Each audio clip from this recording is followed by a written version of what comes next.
Something doesn't add up inside the Cleveland Browns right now, and the more you look at it, the harder it becomes to ignore.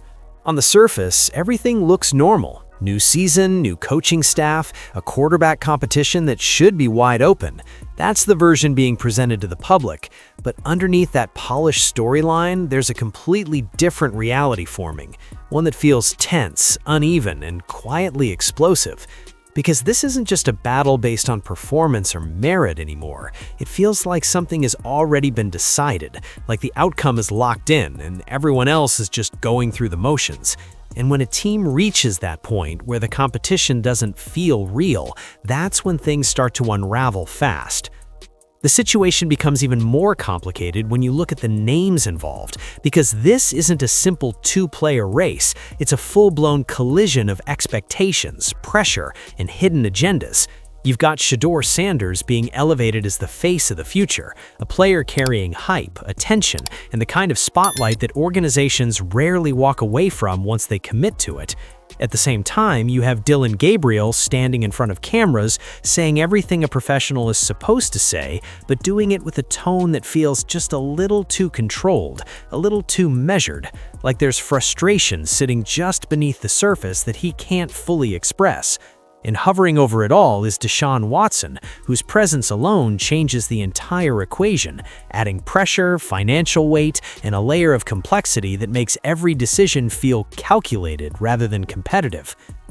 What makes this situation so compelling, and honestly so concerning, is that it doesn't feel like a normal off-season storyline anymore. This feels like something bigger, something that could shape the entire direction of the franchise before a single meaningful snap is even played. Because when you have one quarterback being pushed forward, another quietly pushed aside, and a third is still lingering as a constant reminder of past decisions, you don't get clarity, you get tension. And tension like this doesn't stay hidden for long. It shows up in interviews, in body language, in the way players answer simple questions that suddenly don't have simple answers. And once those cracks start to show, once people begin connecting the dots, the narrative changes completely. This stops being about a competition and starts becoming about control, about trust, and about whether the people inside that building are actually on the same page. The turning point didn't come during a game-winning drive or a breakout performance. It came in a single moment that flipped everything upside down. Dillon Gabriel had done exactly what a young quarterback is supposed to do. He earned his opportunity, stepped into the starting role, and began laying the foundation for something that looked like it could actually grow into stability for the Cleveland Browns. It wasn't perfect, but it was real progress, the kind of progress teams usually protect and build around. And then, just like that, it was gone. One hit, one concussion, and suddenly the entire trajectory of his season and possibly his career changed in an instant. What makes that moment so hard to ignore isn't just the injury itself, it's what followed immediately after. Because instead of holding the spot for the player who had been grinding to establish himself, the Browns pivoted fast, almost too fast. Shedeur Sanders was handed the keys, not gradually, not as part of a slow transition, but in a way that felt decisive, almost premeditated. There was no sense of "we'll see how things look when Gabriel returns." There was no indication that the job was still his to reclaim. The shift felt final, like the organization had been waiting for a moment to make that move, and the injury simply gave them the opening they needed. And that's where the narrative starts to change, because this stops looking like a football decision and starts feeling like something else entirely. Players lose jobs all the time in the NFL, that's part of the business, but the way this unfolded didn't feel like a typical next man up situation. It felt like a reset, like the moment Gabriel stepped off the field, the entire plan shifted in a new direction without him in it. The most unsettling part is that nothing was ever said outright. There was no announcement, no clear explanation, just a quiet transition that spoke louder than any press release ever could. And from that point forward, everything about this quarterback room carried a different energy, one that suggests that the competition might not be as open as it seemed. The real tension didn't explode on the field. It showed up in front of a microphone. When Dillon Gabriel stepped up to the podium, everything about the moment felt routine on the surface. Standard questions, standard setting, standard expectations. And yet, the way he answered those questions told a completely different story. His words were calm, measured, almost textbook perfect. He talked about trusting God's plan, about running his own race, about staying focused on what he can control. If you just read the quotes, you'd think this was a player fully at peace with his situation. But if you actually listened, really listened, it didn't sound like peace at all. It sounded like restraint. Because that kind of phrasing, especially in moments like this, usually means something deeper is being held back. Athletes don't lean into those lines when everything feels fair. They use them when they're trying to keep things from boiling over, when they know saying exactly what they feel could create headlines they're not ready to deal with.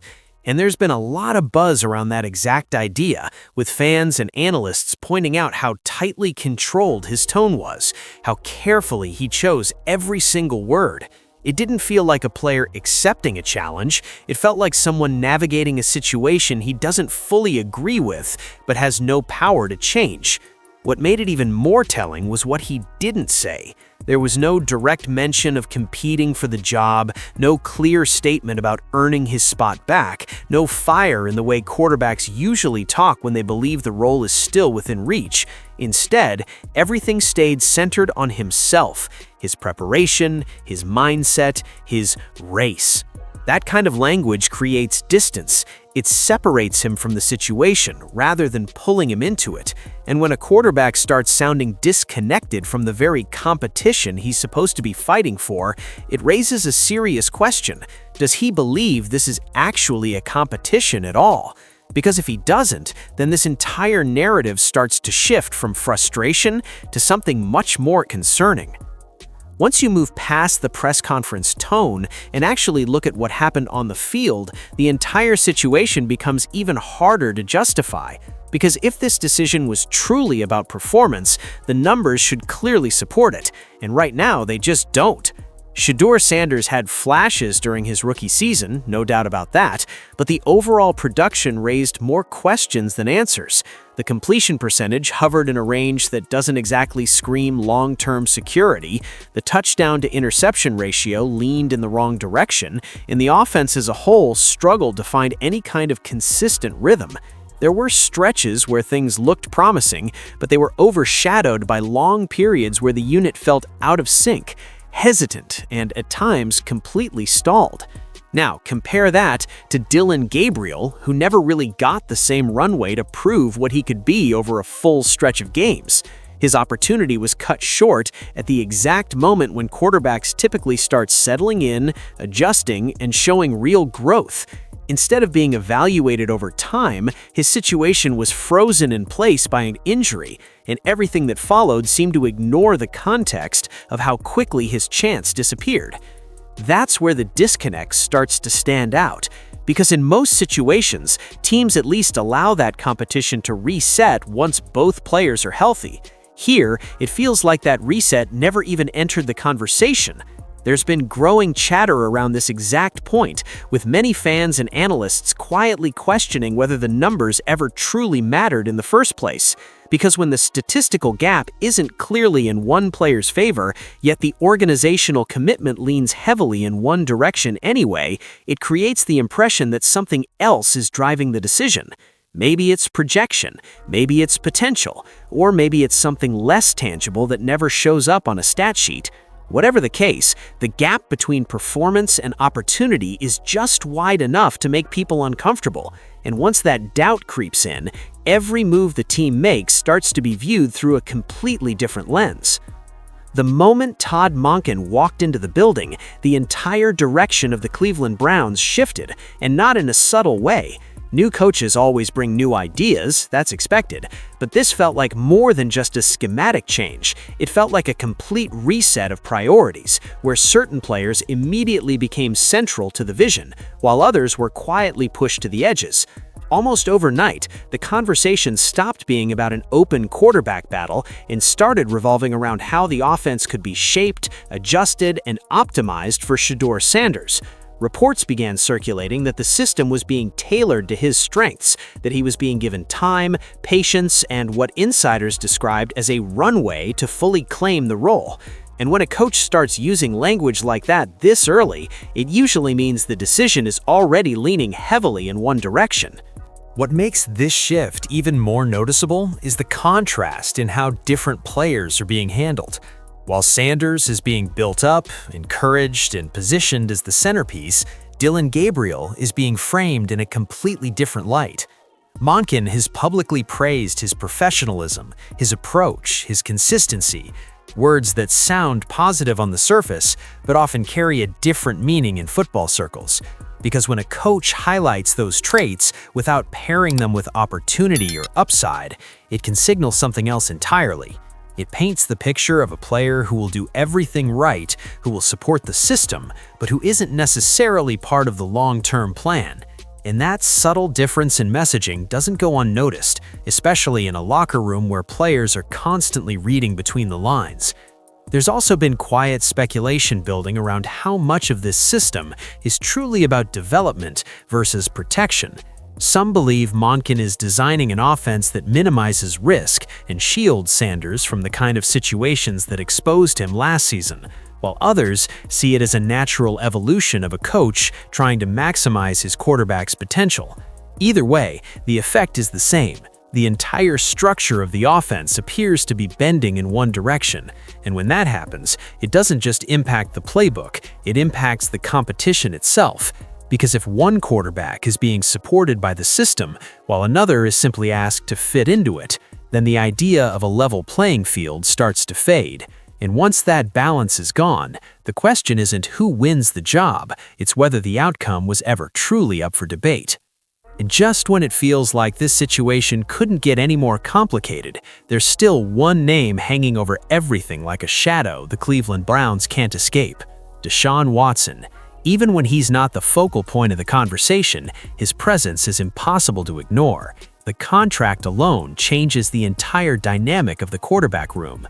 It's not just about performance anymore, it's about financial commitment, organizational pressure, and the constant need to justify decisions that were made long before this current competition even existed. When that kind of investment is sitting in the background, every move the team makes starts to feel calculated, almost strategic in a way that goes beyond football. What makes it even more interesting is how disconnected everything feels around him. When Dillon Gabriel was asked about Watson, his response stayed neutral, respectful, exactly what you'd expect publicly, but there was no real sense of chemistry or connection behind it, no indication that this was a tight-knit quarterback group learning and growing together. Instead, it felt like three separate paths existing in the same space, each with its own agenda, its own expectations, and its own uncertainty. And that kind of environment rarely produces clarity. It creates tension, even if that tension isn't openly expressed. There's also been growing speculation about how much of Watson's situation is quietly influencing the direction of the team right now. Some believe the Browns are trying to move forward while still carrying the weight of that contract, which forces them into decisions that might not otherwise make sense. Others think his presence limits flexibility, making it harder to fully commit to a clean transition at the position. Whatever the truth is, the result looks the same from the outside: a quarterback room that doesn't feel unified, doesn't feel settled, and doesn't feel like it has a clear, uncontested leader. And when that kind of uncertainty lingers at the most important position on the field, it doesn't stay contained for long. It starts to bleed into everything else. The first real warning signs that this situation might be bigger than just a quarterback debate didn't come from the offense at all. They came from the rest of the locker room. When Myles Garrett, the face of the franchise and one of the most respected voices on the team, chose not to show up for voluntary workouts, it immediately raised eyebrows. On paper, it's easy to dismiss. These sessions aren't mandatory, and veterans skip them all the time. But context matters, and this isn't just any offseason. This is a team with a new head coach, a shifting identity, and a quarterback situation already under the microscope. When your top leader isn't present during a moment like that, it doesn't just feel like a personal decision, it starts to feel like a message. And it wasn't just Garrett. Other key names were absent too, which only added to the growing sense that something wasn't fully aligned behind the scenes. Naturally, the attention shifted to Todd Monken and how he would handle it publicly. This was a chance to project confidence, to steady the narrative, to show that everything was under control. But instead of shutting the story down, his response seemed to do the opposite. He leaned heavily on the idea that everything was voluntary, repeating it in a way that felt more defensive than reassuring. At one point, he even admitted he didn't necessarily like the communication he was getting from certain players, which is the kind of detail most coaches avoid sharing altogether. It was a small moment, but it revealed more than intended. Because when a coach starts sounding irritated this early, especially about something involving his most important players, it opens the door to bigger questions. There's been increasing speculation that not everyone in that locker room is fully buying into the new direction, or at the very least, that the trust hasn't been established yet. And that's a problem, because culture isn't built through speeches or schemes, it's built through belief. If players aren't showing up, if communication feels strained, and if the messaging from the top starts to sound uneasy, then those cracks can spread quickly.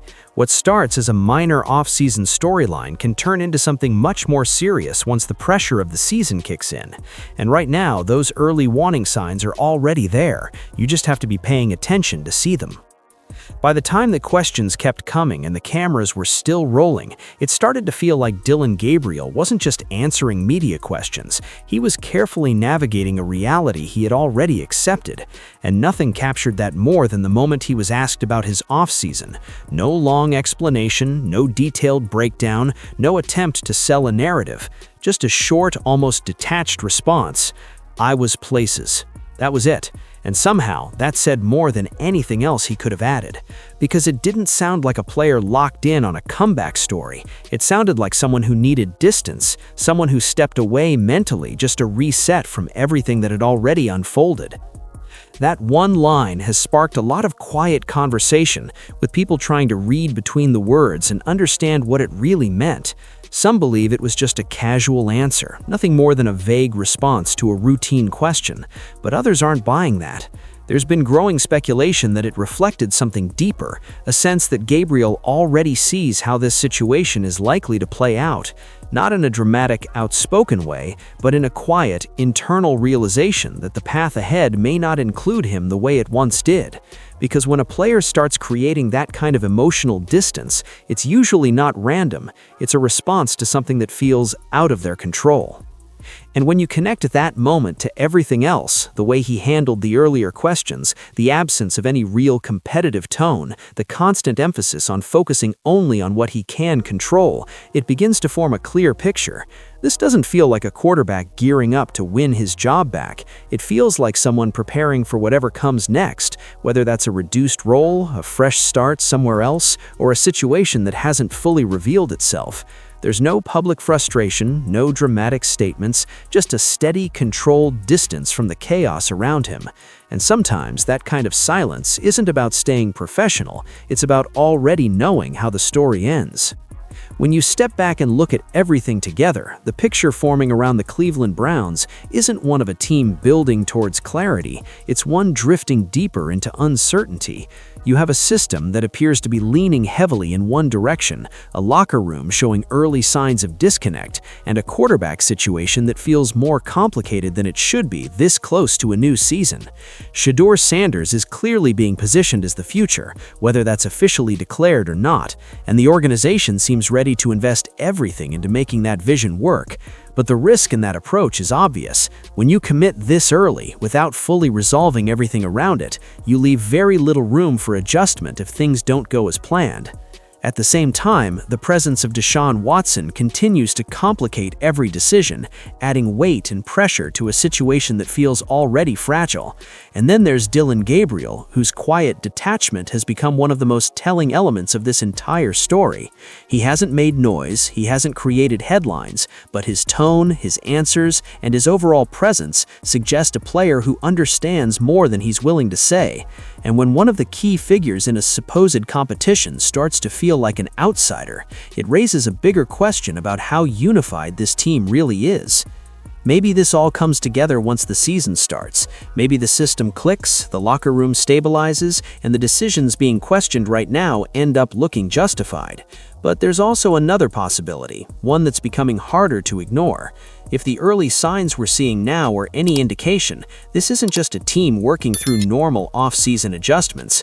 This could be the beginning of deeper issues that won't stay hidden once real pressure hits. Because in the NFL, problems like this don't quietly disappear. They get exposed. And if that happens, the conversation won't be about a quarterback competition anymore. It'll be about how a franchise let things spiral before anyone could stop it.